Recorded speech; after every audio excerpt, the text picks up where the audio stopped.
Welcome to today's Lightcast webinar, where we're going to be looking at how you can unlock the power of digital badges, focusing in on actionable insights and solutions for colleges. This is the second in a series of webinars that we've been doing with Navigator. Just wanted to introduce our guest today. We have myself, I'm account director from Lightcast. We also have Tim Riches, executive director from Navigator. Hi, Will. Delighted to be here. Good to have you here, Tim. And we also have Cameron King, who's the employment programme officer from the Royal Borough of Kingston-upon-Thames Council. Hi, Will. Hi, everybody. Really good to be here and looking forward to sharing some insights with you later. Thank you. Good to have you here, Cameron. So I just wanted to talk through the agenda that we've got today. It's quite packed. We've got a lot to fit in. We're going to, first of all, just describe and explain the Lightcast Navigator partnership for those that aren't aware of the work that we do together. I'm going to talk a bit about the Lightcast skills taxonomy. Then Tim's got a section where he's going to talk about how that you can close the skills gap and the role of further education. Then we've got a case study from Cameron looking at WorkSkills in Kingston. I think it's then back to Tim for some practical implementation. We will finish up with the key takeaways, a few next steps, and I've got a few resources to share at the end. So do stick with us right the way through. And without further ado, I just wanted to talk a little bit about the Lightcast Navigator partnership, and I'll let Tim talk to Navigator's mission, but want to just set out Lightcast mission, which is to help education providers, communities, and government and employers unlock new possibilities in the labour market by providing them with the best data and insights on their particular labour market. And I think that's key to what we're discussing today. Tim, do you want to talk a little bit about Navigator's mission? Yeah, absolutely. So our mission is to unlock human potential by recognizing all skills, not just those recognized by formal qualifications, but just learning wherever it happens, really. And that involves working in close partnership with partners like Cameron from local government, but also with employers and training providers. And in a sense, our mission really is to make their learning more visible and to amplify the learning that's happening already. So at Navigator, we really believe that we don't necessarily have a skills problem, it's a communication problem. There's huge amounts of learning happening out there, but it's not being recognised. It's often been overlooked. But why Lightcast? The backstory to that is we were designing lots of digital badges, and what we were seeing over hundreds of different examples is that people were describing the skills differently. So we didn't have that consistency across badges. So we went on the hunt for a skills taxonomy, which would help us bring that consistency and quality into digital badges. In a way, I see Lightcast like a sort of giant dynamic map of skills, which reflects the in-demand skills from employers.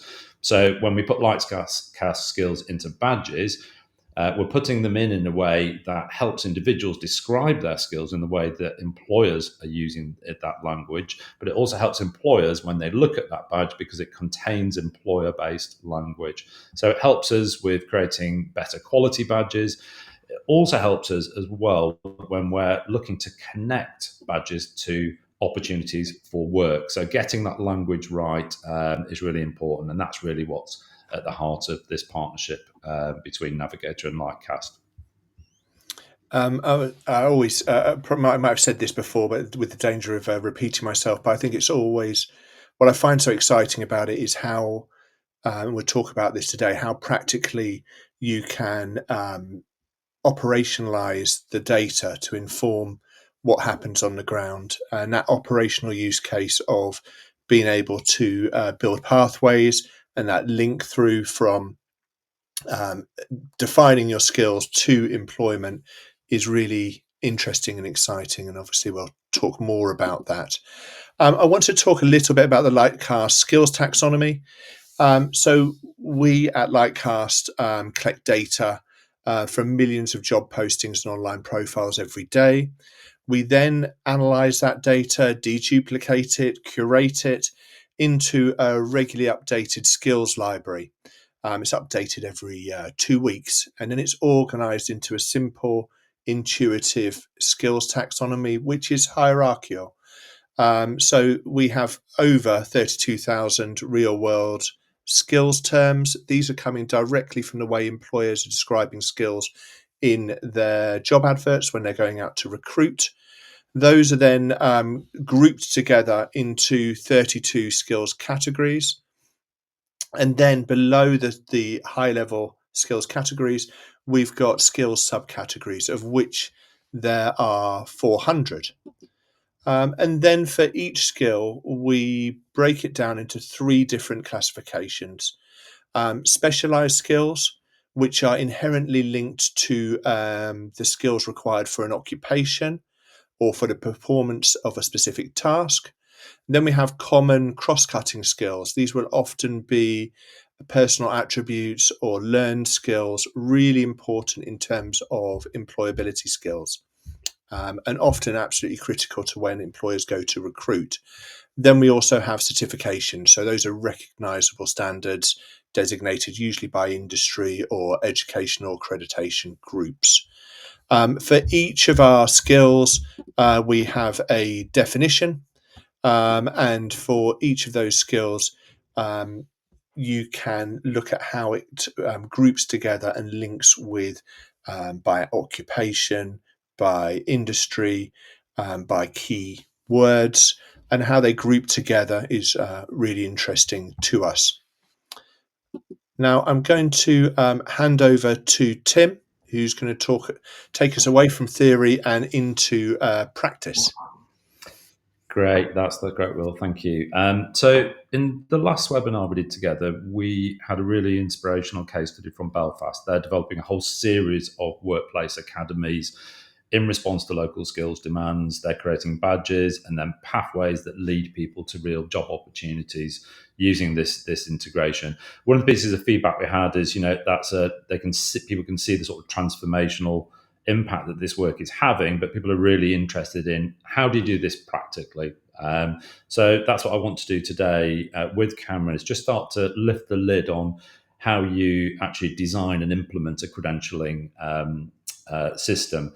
And part of that we're going to be sharing at the end of this presentation is a series of templates that we've developed together. They started with WorkSkills Kingston, and now you can use them. They're called WorkSkills, and you can use them to start getting badging quickly. So just practical things that you can take away at the end of this webinar.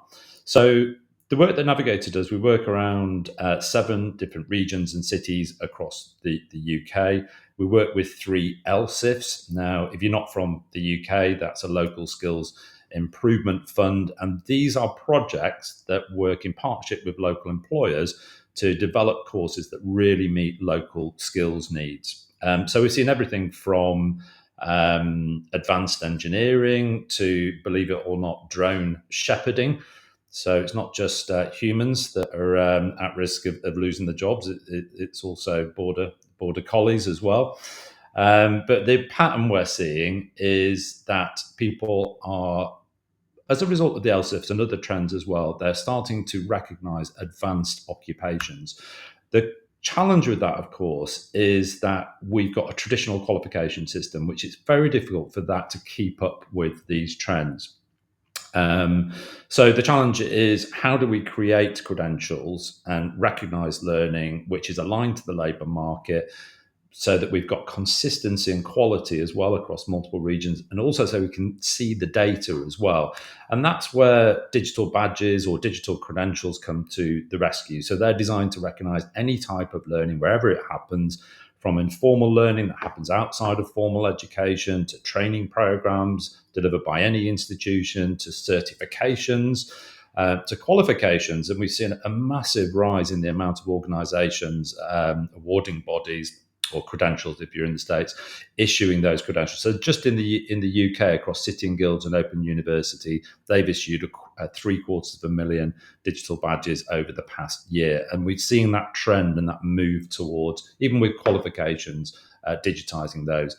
And then finally, recognizing membership of an organization or an association. So one thing I would say is, a lot of what we're going to be talking about today is about the learner, but also what we're also seeing is a trend towards badges being used to recognize CPD as well. So when it comes to recognizing emerging occupations, we need to get the skills language right. So when you think about it, it was only in the late 90s that we started to see the word SEO, search engine optimization, being thrown around. And now that's a core skill within the taxonomy. And then drone pilots, we started to see that in 2010. And then prompt engineering in AI, we only saw that a couple of years ago. So we have to have an emerging skills taxonomy in order to keep pace with the skills demands from employers. Badges can also be endorsed by local employers. And what we find is when that happens, we get increase in course inquiries and adoption and really high completion rates as well by linking the digital data, not just the skills in the badges, but also linking that back to you as a training provider as well, and seeing those benefits in the college, not just to the individual. I mentioned the Belfast case study before. So this is an example. The fibre splicing example is where they've developed a specialist skill. And then they've also created these pathways as well. So these pathways, then at the beginning of the pathway, the individual can see the badge, see the pathway, but rather than just seeing it as a course, they can see where it will lead. So powered by Lightcast, this is the other part of the integration. We can show people the real jobs that this leads to at the beginning of the pathway, which has a huge impact on individuals. So that's one aspect, is recognizing emerging occupations. The other pattern that we're seeing is that every training provider, wherever they are, want to recognize common skills, cross-cutting skills, like Will was talking about, around employability. So this is one of the opportunities we see to help the communities by creating a set of templates which you can use and adapt in your college or your training provider. So one of the areas where we've seen some really fantastic templates developing is in WorkSkills Kingston.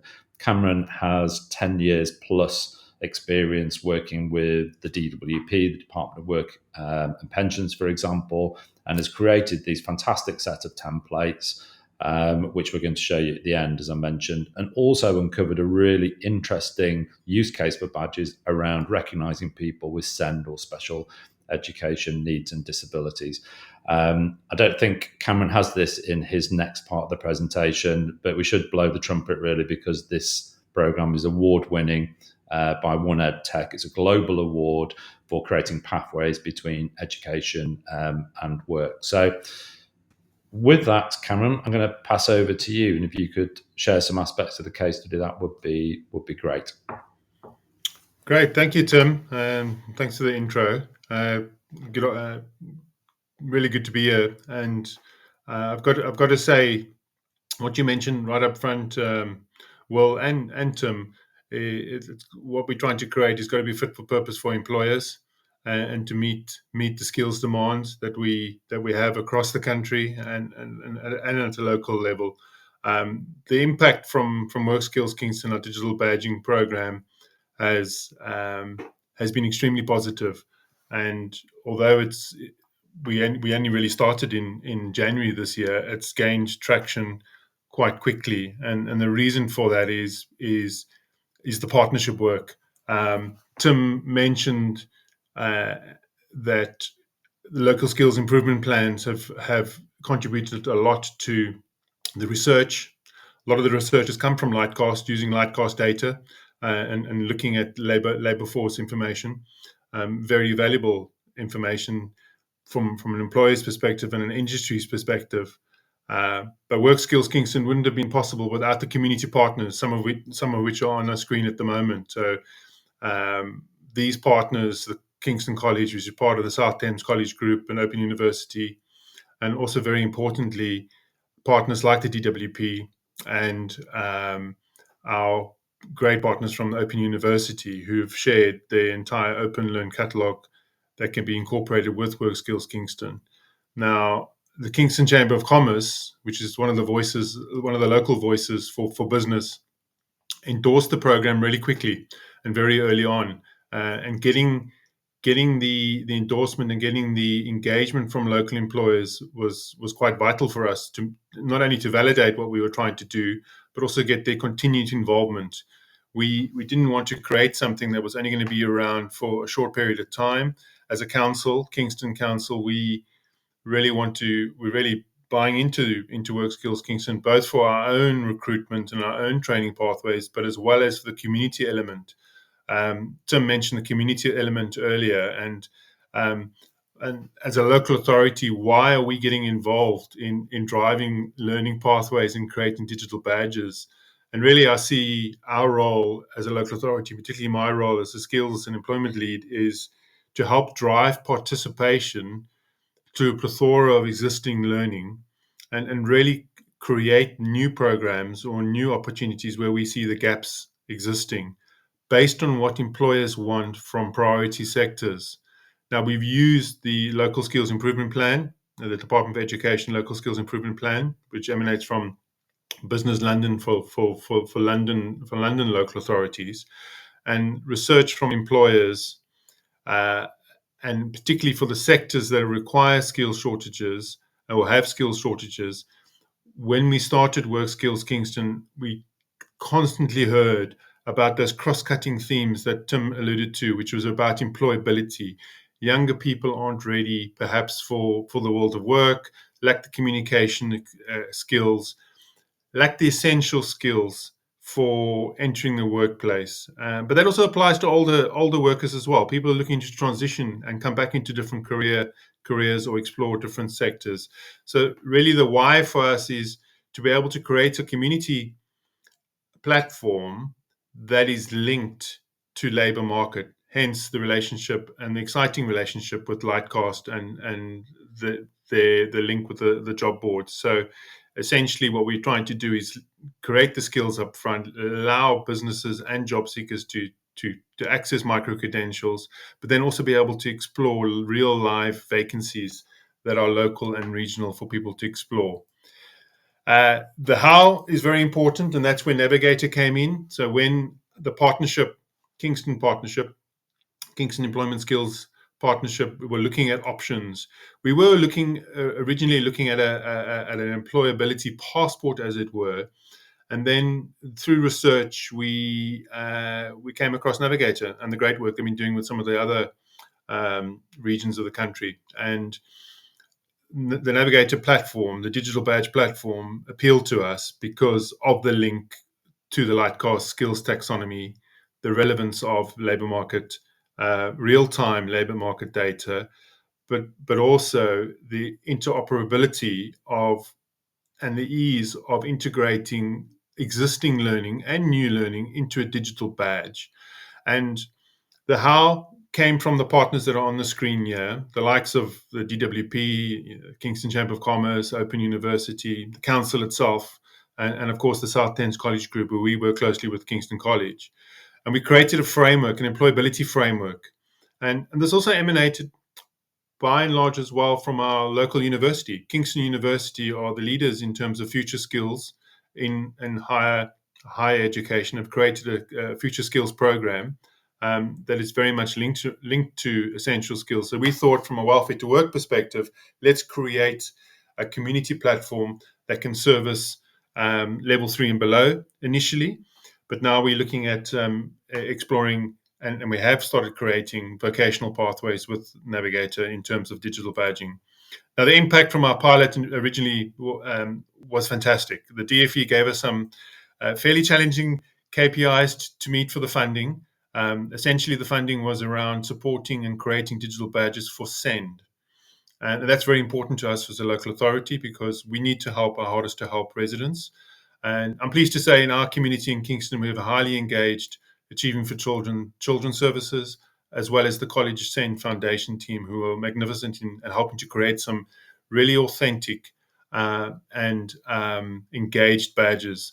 And what I mean by that is employability badges with advice and guidance, and other partners have seen the benefit of that and started creating additional badges. The information we have on the screen at the moment was from that particular pilot. I'm pleased to say we're now well over approaching 700 issued badges, and we have almost 60 badges to issue very soon, all around employability, but also now looking at that vocational piece that I mentioned earlier.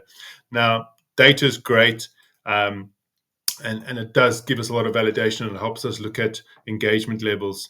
Now, as a council, the essential skills and the work skills element is vital for us. So we want to use the employability framework that we've created with Navigator and partners as the baseline, as well as digital skills. The why element again is why digital badging, but digital badging is a really good way for us to be able to introduce some basic digital skills to people, and then also give them an opportunity to progress into a pathway and ultimately either find a job through the likes of Lightcast job board analysis or through an employment engagement and activity. Now, Kingston College have been fantastic partners in doing some of this work with us, and have created some badges that are, Tim alluded to templates. We want to do this in a community-based spirit. We are working with other local authorities and other partners and employers, and I'm pleased to say we're moving quite forward in terms of our next steps and what we want to try and do with WorkSkills Kingston in partnership with other local authorities and other partners. Now, the feedback from learners, the feedback from partners is important. The next couple of slides I'm sharing with you is some feedback from partners who participate in the original pilot and are still participating and still creating new badges. But we're getting new partners on board all the time, particularly around sports and activities. We've recently added Fulham Football Club to our stable of partners who do fantastic community outreach work. And we're also looking to create vocational learning around retrofit and green skills, working with our South London partnership colleagues and the Retrofit Skills Centre. And another exciting development that we're working on is our formative relationship with IBM UK and Ireland, where we are looking to activate and socialise their skills build platform, which is an existing stable of micro credentials driving learning in tech and digital. And then, of course, health and social care. So partners like the likes of Skills for Care nationally, as a local authority, we're trying to support our providers who provide health and social care workers, as well as the NHS. We're trying to drive and improve staff retention, attract people to the sector. The next steps are very exciting in partnership with Navigator and Lightcast. And the vocational badges that we are going to be issuing will be underpinned by the employability framework. And Tim has already alluded to the fact that Navigator and team are very, very willing to share their template, and we're willing to share their template, and we're looking to work with other partners around the country. I'm going to hand you back to Tim, and I'm very, very pleased to take any queries or questions from any of you on the call today. So I know Will and the team will be sharing our contact details later. Thanks, Tim.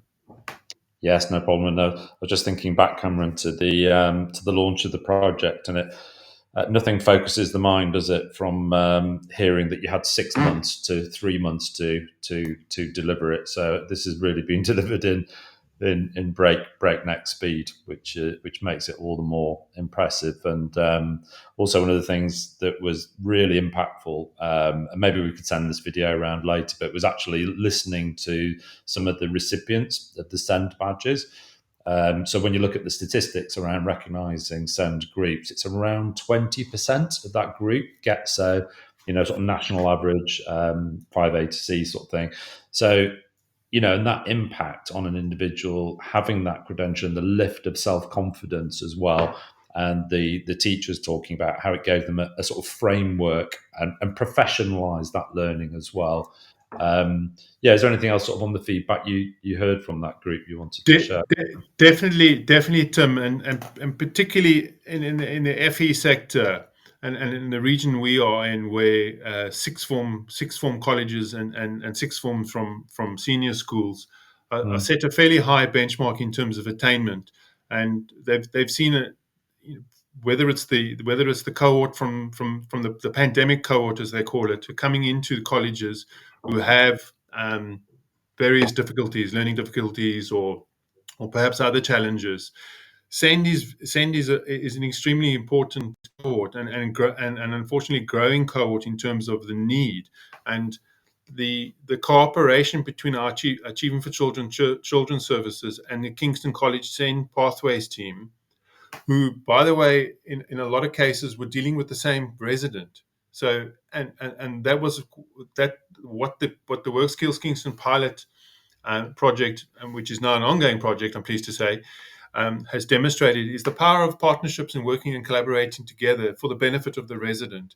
And as you say, the employability framework created a framework for the college tutors, as well as the caseworkers from Achieving for Children and other partners like the Job Centre and the council itself, just to create a baseline framework that also included other national partners, the partners like Movement to Work and Youth Employment UK, and the great work that the partners like the South London Partnership Careers Hub, which is linked to the Careers and Enterprise Company. There's a lot of synergy there, and as I mentioned, I think in the outset of my start of my piece, is that as a council we want to drive participation to existing learning and existing pathways, and that's something that's been really encouraging, really positive from the feedback from those partners who participated, because they've been able to and been exposed to other learnings they weren't actually aware of through the digital badging process, Tim. Yeah, no, it's been really inspirational to watch, and that synergy maybe is a good sort of link into this next piece, really. And just quickly summarising, then, so the digital badges have been a great way to recognise skills across a wide range of groups, but they've been really inclusive, as Cameron's just been mentioning. There's a boost in motivation in those groups. There's the framework to be able to recognise that learning, which is perhaps has been lacking before, and then being able to see all of that wonderful data that Cameron shared earlier. I know that's a little bit out of date now, but and things are really, really growing and developing. So just move us on. So it was the interesting bit here, really. What Cameron and us have been discussing is how can we help other people benefit from this wonderful work as well. So we now have 10 ready to use templates which allow you to. They're based around employability, so you've got everything from how to set up a LinkedIn profile to volunteering, work experience, and we're seeing that commonality around employability programs across the country. So these are a set of ready-made templates that you can take and use within your organisation. And what we're hoping is that will just really streamline the process of adopting digital badges. And we don't see the benefit of just constantly reinventing the wheel with these programs. So if we can do anything to make that process easier, then we will do. So we also have a set of AI-driven tools that help you develop badges quickly. Within there is something called the Navigator Badging Framework, and that just gives you a framework to design badges quickly. I know I presented at the beginning just different types of learning, from informal learning to certifications to qualifications, and it provides that framework for you to simply just a sort of point and click interface to create those credentials.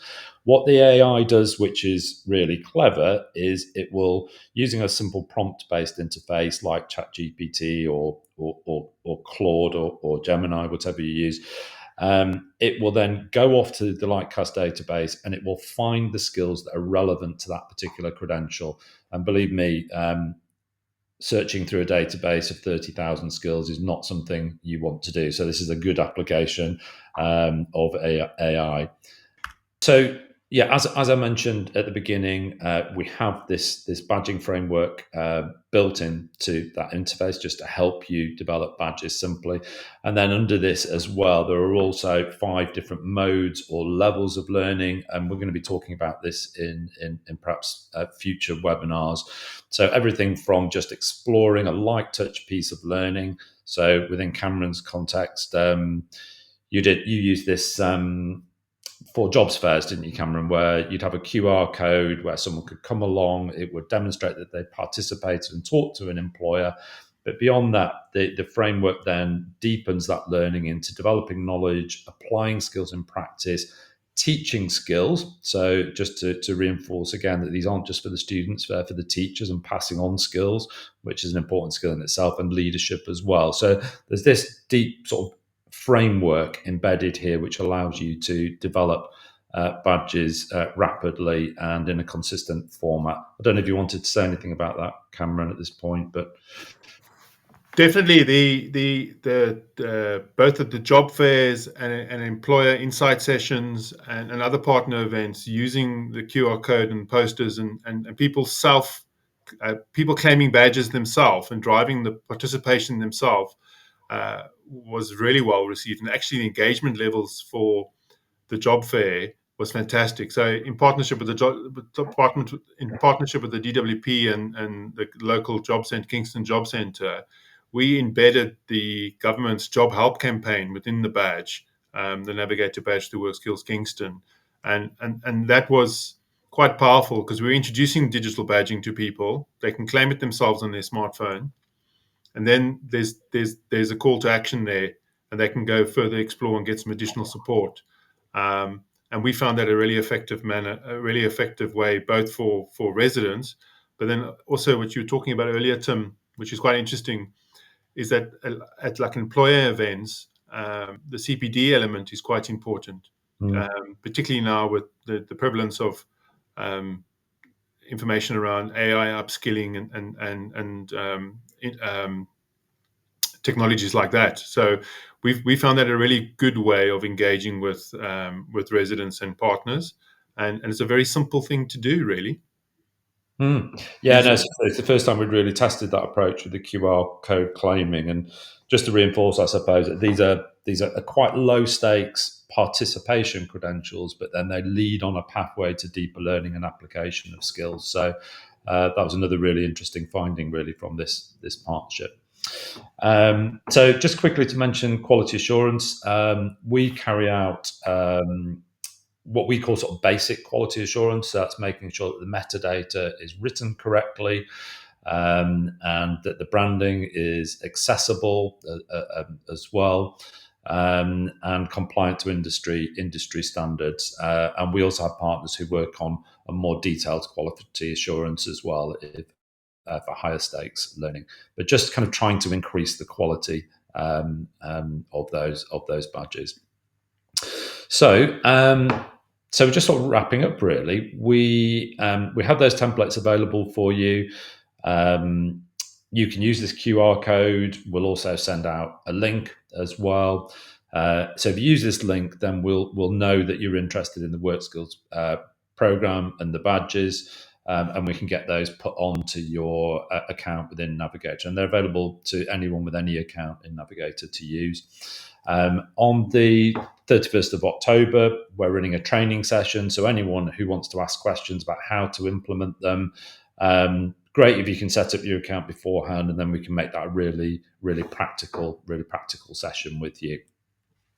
And then just to sort of summarize, and you might want to chip in, Cameron or Will here as well. But so digital badge is a really flexible way to recognize any kind of learning. Just to mention as well that over 200 million have been issued worldwide now, and we're really seeing growth in the adoption of badges, from an informal learning right the way through to credentials and qualifications as well. So great for closing the skills gap and really aligning with the skills that employers want, and particularly around emerging qualifications and occupations rather. They boost participation and inclusion, as Cameron mentioned, with the SEND program. And it just helps you as an organization just leverage all of this innovation, that through an integration, bringing different partners together. There's the Lightcast technology using the Navigator technology. And of course, you're also able to use the innovation that's come through WorkSkills and other projects who are innovating in terms of creating and sharing employability frameworks as well. So I hope the session has been really useful. Cameron, was there anything you wanted to add at the end, or? Yes, thank you, Tim.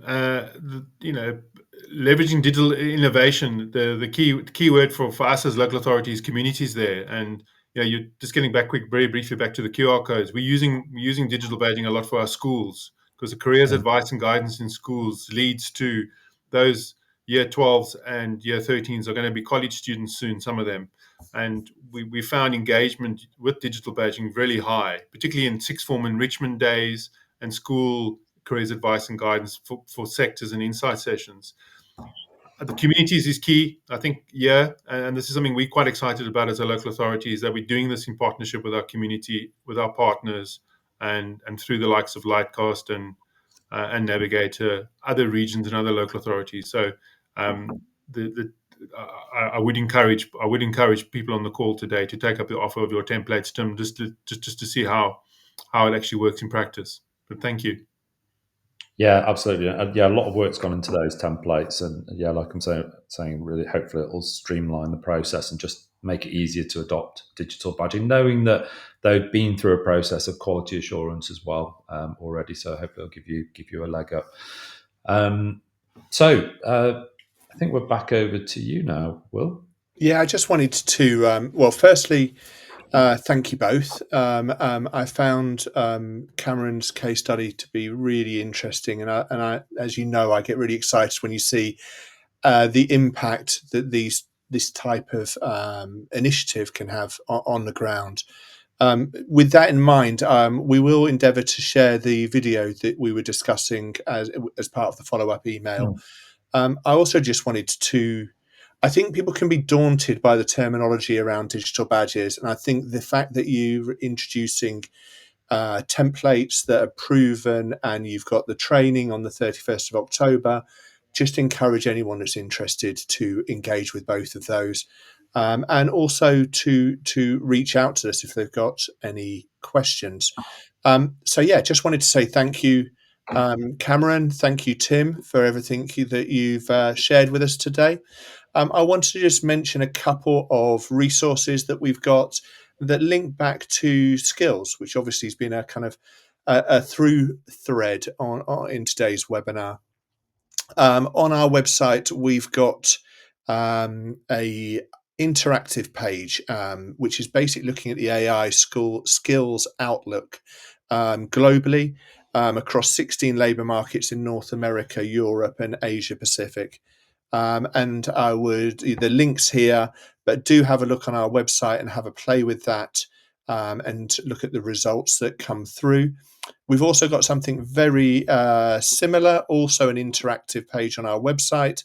The links there, but this is looking at the digital skills outlook, looking at skills insights again, highlighting key trends in the digital skills revolution across 15 global labour markets that we at Lightcast are working on. And I think it's that point really of how a skills taxonomy can be used in many different ways, and to really compare what's happening in your area to other locations, even if some of those are global. So that brings us, I think, to the end. As I mentioned earlier, we've got contact details. Do reach out if you've got any questions. And if you want to connect in with Cameron, do contact either myself or Tim, and we'll put you in contact. And I think that brings us to the end of today's webinar. So thanks to everyone that's made it to the end. And we will, I'm sure, be back with Tim and potentially Cameron for future webinars. Bye, everybody. Thank you. Thanks, Will.